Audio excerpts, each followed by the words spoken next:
Hello everyone, this is Chris Outson coming to you once again for CMST 620 Modern Rhetorical Criticism. Today I am critiquing Katie Brunner's Unit 4 paper, which is The Gay Debate and Queer Theory, a Cultural Criticism of Heteronormativity and Religious Discourse. First of all, I want to say that I think this critique is going to be a little bit different than most of the critiques because this is a great paper. It's my favorite paper that you've done so far, Katie. There are very, very few things that I see in the paper itself to be fixed. As a result, a lot of what I focus on, I think, is going to be more areas where I want you to expand when you have more space to do so. But as it stands right now, I think the paper makes a lot of sense. It's well written and it's very, very good as it stands. Just thinking ahead to the future where you have a little bit more range in terms of word count. So, that being said, it is well written. It's very logical. I think that all of your points of analysis make a lot of sense. Nothing stands out to me as being off the mark in any way. Most of the arguments I think are well developed, or most of the analysis makes sense. There's one area that I'll point out in a minute here that I would like a little bit more clarification on, but nothing serious. I also liked that you found a way to balance the explanation of the concept you were using and your actual analysis. I know that I've mentioned it in a previous critique that sometimes it's easy to get carried away with contextualizing before analysis, but I think you really brought that into balance here. I actually want to expand upon that and say thank you for helping me understand queer theory and queering literature better. I had started to read Parker for the Précis, and I realized that I was getting nowhere fast with it. It just wasn't clicking. Your explanation of it though made more sense to me, and as a result, I think I now have a new lens or a new frame through which I can view the Parker reading, and maybe I can understand it a little bit better now. And even if it's not down to your explanation of queer theory, I think that your analysis drew out how queering literature works and provided a really, really solid example. So even though your analysis is great, if nothing else comes out of your paper, I think it's a great theoretical example, for lack of a better term. So I think that's really, really cool that you are able to do that, and it did help me a lot. So I think that's just an indication of how well this paper has really come together. Your analysis itself was really great in terms of demonstrating how Vines queered the scripture and how he queered interpretations of scripture and religious discourse. You did the obvious, and I think that, and I mean that in the best way possible. Linking LGBTQ text and topic with queer theory, I think is something that easily comes to mind, but I don't think it could have been executed in any better way. You really brought out the best from the text and the analysis. So I really wanted to compliment you on that. Even though they naturally link up, I think you took them in a way that was very, very critical, very well done, excellent work there. The one area that I wanted to say I wanted a little bit more was on page 9 of your paper, where you talked about the last two arguments that Vines spent a little less time on.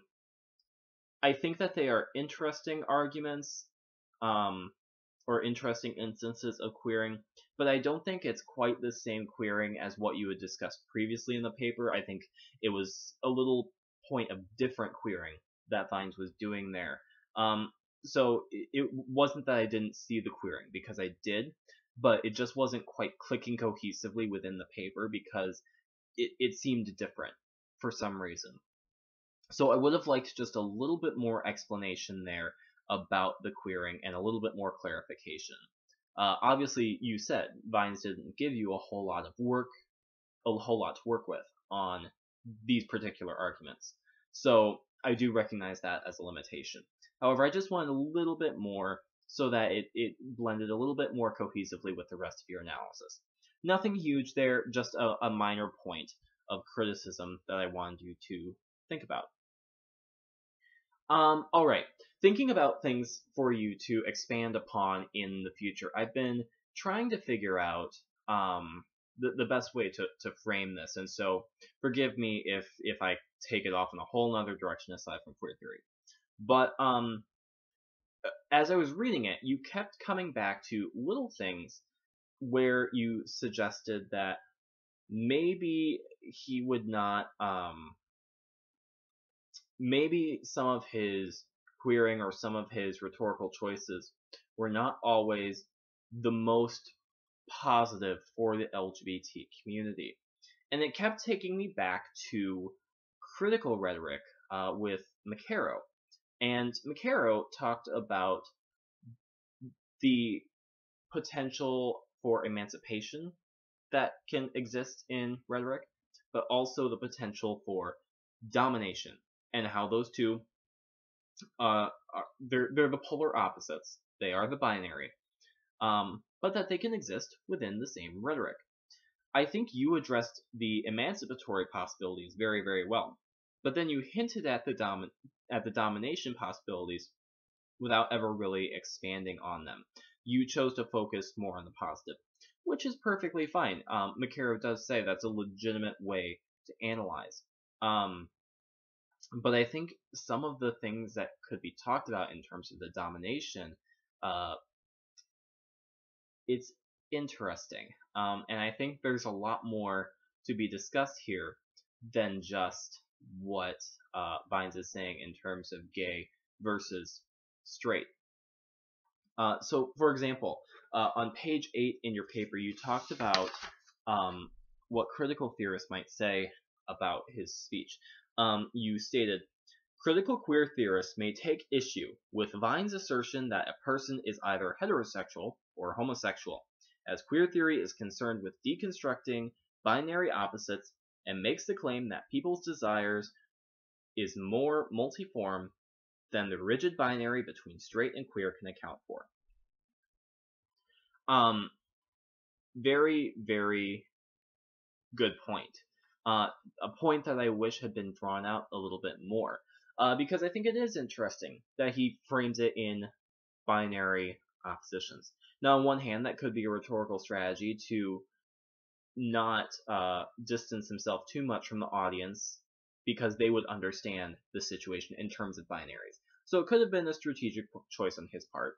But I think it's interesting that he maintains that binary mindset when that's not what that doesn't actually accurately represent the non-heteronormative identifying community. It's also interesting to see who he addresses and who he doesn't. I'm thinking specifically about transgender individuals and whether or not he addresses them or not. Sometimes the interesting points are not necessarily in what is said in terms of rhetoric, but in what is missing. If transgender individuals are specifically missing, he's kind of erasing them from the discussion, and they're an important part of the discussion. So I think that would be interesting to look at the binary within his rhetoric and look at that as a potential dominating possibility. The other thing that I think you could draw out more was on page 10, I believe, where you talked about the reinforcement of religious institutions in terms of their authority. Because Vines is queering the scriptural interpretations, but he's not really looking to queer or to shift the authority of the church at all.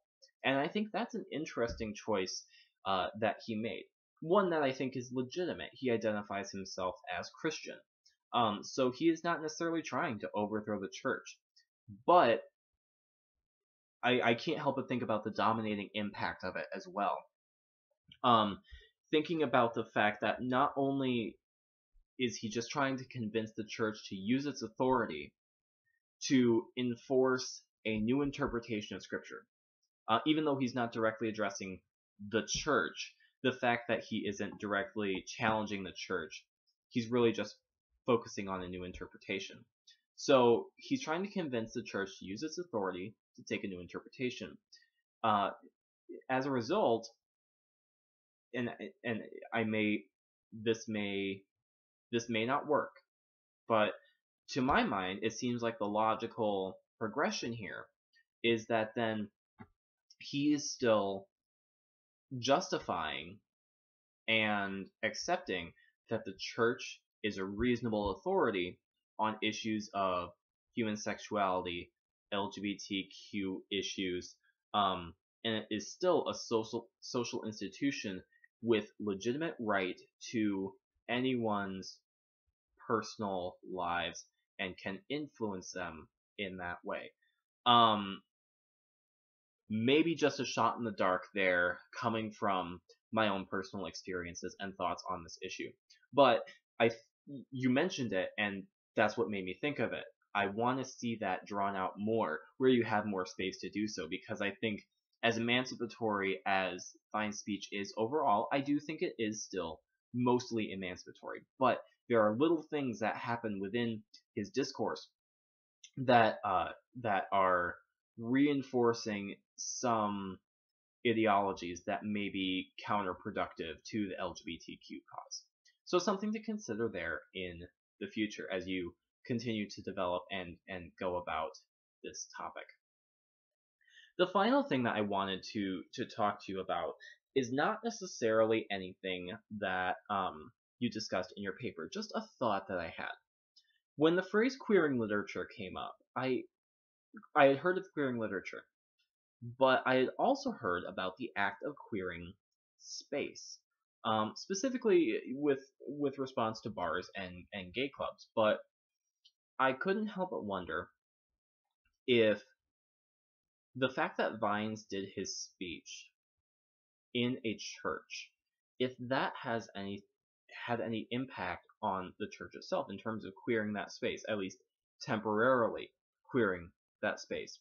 So I did some looking around, and I found an article that may be useful to you, maybe not, but I thought it was an interesting read at the very least.